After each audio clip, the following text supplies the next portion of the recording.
Elphinstone पूल 2 वर्षांसाठी बंद ठेवण्यात येणार आहे। वरळी शिवडी कनेक्टरसाठी एल्फिस्टन पुलाची पुनर्बांधणी करण्यात येणार असून त्यासाठी हा पूल वाहतुकीसाठी 2 वर्ष बंद ठेवण्यात येणार आहे। या पुनर्बांधणीच्या कामामुळे मोठी वाहतूक कोंडी होऊ शकते। जुना ब्रिज तोडून त्या ठिकाणी डबल डेकर ब्रिजची निर्मिती MMRDAच्या माध्यमातून होणार आहे। मात्र आता ठाकरेंच्या शिवसैनिकांना साखळी उपोषण करण्यात आलंय। यासोबतच आता मनसे देखील या विरोधात जाहीर निषेध करत असताना पाहायला मिळत आहे।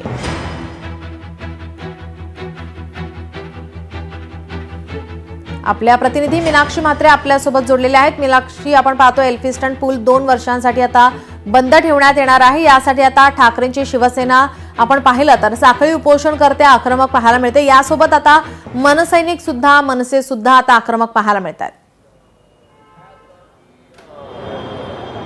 निश्चितच खरं तर आपण पाहतोय की एल्फिस्टन पूल जे आहे ते 2 वर्षासाठी बंद ठेवण्यात येणार आहे। पुलाच्या पुनर्बांधणीसाठी जे बांधकाम करावं लागणार आहे यासाठीची पूर्णतः पुलाची तोडक या ठिकाणी कारवाई होईल आणि त्यानंतर आपण पाहतोय की हे पूल जे आहे ते वाहतुकीसाठी बंद ठेवण्यात येणार आहे। मात्र एकीकडे आपण पाहतोय की याच एल्फिस्टन पुलाच्या पूर्वेच्या बाजूला जे आहे ठाकरेंच्या शिवसेनेकडनं साखळी उपोषण केलं जात होतं, तर दुसरीकडे पश्चिमेच्या बाजूला आता मनसे देखील या ठिकाणी याच पुलाच्या 2 वर्षाच्या जे वाहतुकीसाठी बंद ठेवण्यात येणार आहे त्याचा जाहीर निषेध करताना मनसे देखील आपल्याला पाहायला मिळते। मनसेची काय नेमकी भूमिका आहे त्यांच्याकडून जाणून घेऊया, कारण खरं तर 2 वर्षासाठी म्हणतायत की पूल बंद केला जाणार आहे। आजपासून हे पूल बंद करण्याची जी काही पालिकेची प्रक्रिया आहे ती झाली होती। खरं तर पूल एकीकडे बंद केला जाणार आहे, रहिवाशांच्या अनेक समस्या आहेत। पूर्वेच्या बाजूला जर पाहिलं तर ठाकरेंच्या शिवसेनेकडनं देखील साखळी उपोषण केलं जात आहे आणि आता मनसे म्हणून तुम्ही देखील याच मुद्द्याला धरून निषेध करताना पाहायला मिळतात। काय मागण्या आहेत नेमक्या? मुळात काय माहितीये का, आम्ही गेले 2-2.5 वर्ष ह्या विषयावर काम करतोय। आमचे स्थानिक शाखाध्यक्ष आहेत, मंगेश कशाळकर आहेत, गावडे आहेत, किंवा हे स्थानिक विभागाध्यक्ष आहेत आमचे नलावडे आहेत, चेतन पेडणेकर, हे सगळी लोक ह्यावर गेली 2-2.5 वर्ष काम करत आहेत। मूळ प्रश्न असा आहे की स्थानिकांच्या ज्या अडचणी आहेत, स्थानिकांचं जे पुनर्वसन करायचं आहे, त्यांना स्थलांतरित करायचं आहे, ह्या गोष्टी अगोदर करायच्या की ब्रिज पाडायचं काम अगोदर करायचं, इतकं जर तारतम्य जर सरकारी अधिकाऱ्यांना नसेल तर हे दुर्दैव नाही का? तुम्ही अगोदर ब्रिज पाडणार आणि त्याच्यानंतर ज्या कॉर्नरच्या 2-3 बिल्डिंग आहे, इराणी आणि ती दुसरी कुठली नुरानी आणि लक्ष्मी बिल्डिंग, तिथे तर त्याच्या ब्रिजचे पिलर येणार आहेत, म्हणजे नवीन ब्रिजचे। मग ते पिलर जर तिथे येणार असतील तर त्या बिल्डिंग अगोदर डिमॉलिश नंतर करणार आहात ना, त्या अगोदर करायला हव्यात ना। तुम्ही ब्रिज बंद करून काय साध्य करणार आहात?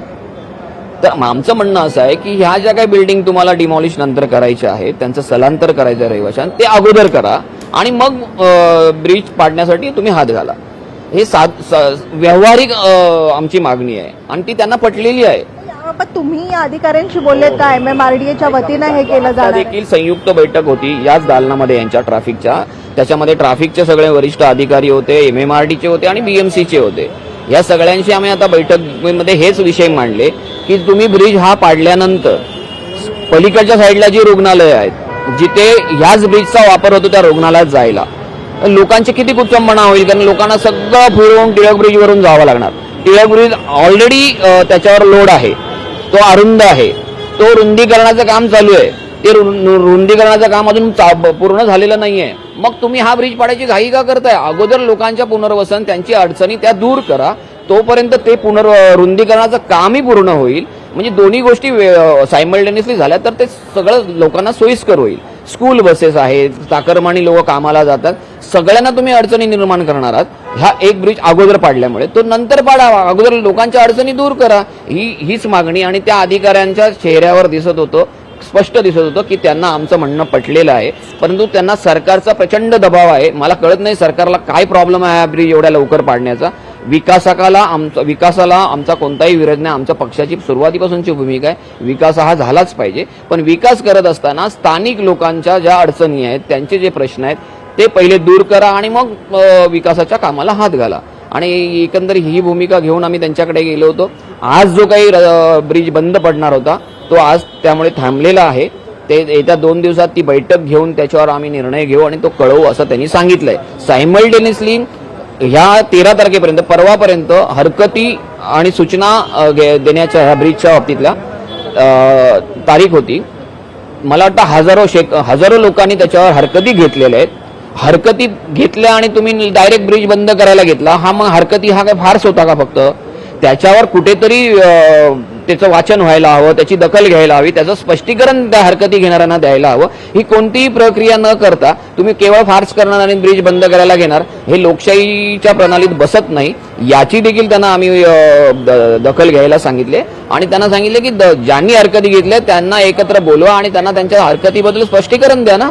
मनसेची काय भूमिका राहणार आहे? कारण 2 दिवसात बैठक होईल, पण पुढे काय नेमकं? पूल तर पाडला जाणार आहे, पण मनसे काय भूमिका घेऊन राहणार? ची नेहमीची हीच भूमिका आहे की लोकांना तुम्ही जोपर्यंत त्यांच्या गोष्टी सॉल्व्ह करत नाही तोपर्यंत हा ब्रिज पाडू शकत नाही.